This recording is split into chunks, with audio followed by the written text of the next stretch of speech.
What's up, guys? It's Adam here. I'm with my friend Wesley. We're just playing Bop It, right, Wesley? Yep, here it goes. Bop it to start. High score, 0. My batteries are... Oh, man. What the heck? Come on. Bop it to action. High score, 0. My batteries are... What the heck? Come on. Come on, I'm sick of you.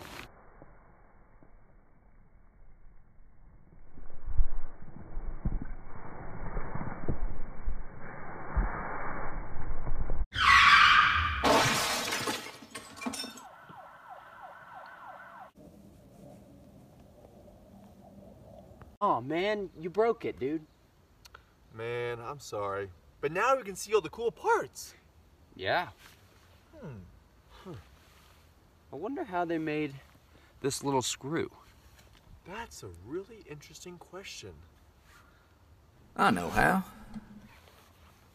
Wait, who are you? I'm the manufacturing god.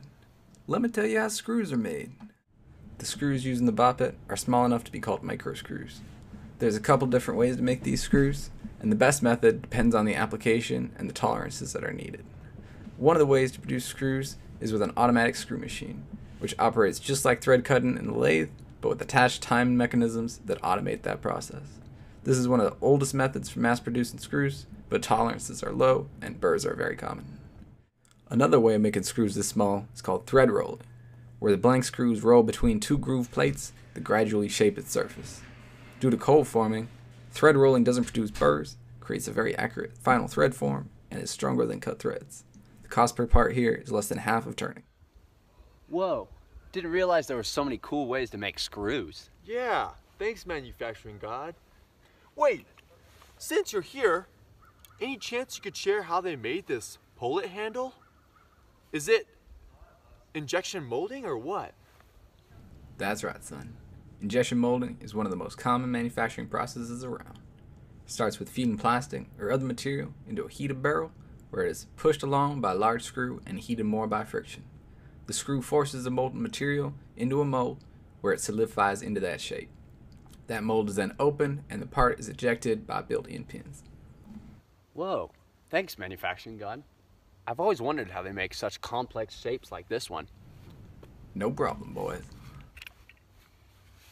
Whoa! Check out this spring. Holy moly, it's springy. I wonder how they make something like this.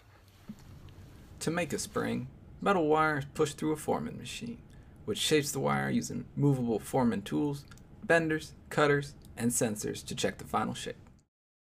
Whoa! Who knew? Thanks, manufacturing god. God, yeah, that was cool. Look at this printed circuit board. I always wondered how these were made. Manufacturing god, do you know? Sure I do.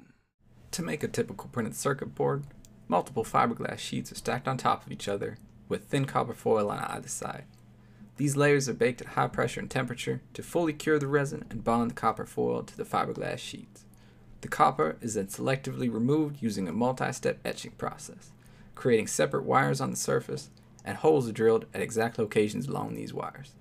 Lastly, the components are mounted to the boards, usually either using wave soldering, where the board is passed over molten solder, or with reflow soldering, where the solder is applied to each component and a secondary heating process fuses them to the board after installation.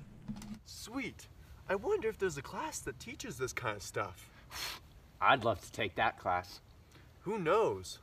Want to get some food? Yeah, let's do it.